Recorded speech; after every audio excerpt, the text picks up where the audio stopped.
नवाब वली मंद वेझो ॻोठ अंब जुणेजो जी गवर्नमेंट प्राइमरी स्कूल में सकाफ़ती प्रोग्राम उस्ताद माशूक़ अली ॾारी पारां मल्हायो वियो। स्कूल में सकाफ़त जा रंग निखरी पिया। अजरक सिंधी टोपी जा चमका। स्कूली शागिर्दनि ऐं उस्तादनि सकाफ़ती लिबास पारे शिरकत कई ऐं सिंधी गीतनि ते रक़्स कयो। सकाफ़ती ॾींहुं वॾे जोश ऐं जज़्बे सां मल्हायो वियो, जंहिंमें शागिर्दियाणियुनि ऐं शागिर्दनि सकाफ़ती ख़ूबसूरत वेस पारिया ऐं सिंधी जी क़दीमी सकाफ़त खे भरपूर भेटा पेश कई।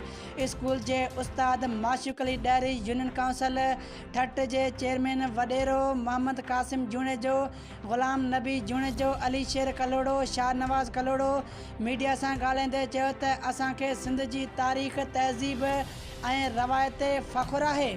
सिंधी सकाफ़त ॾियारे जे मौक़े ते पूरी क़ौम, ख़ासि करे सिंध में रहंदड़ समूरी सिंधियुनि खे मुबारकूं हुजनि। सकाफ़त जो ॾींहुं सॼी दुनिया में अमन ऐं भाईचारे जो पैगाम ॾियण जो ॾींहुं आहे।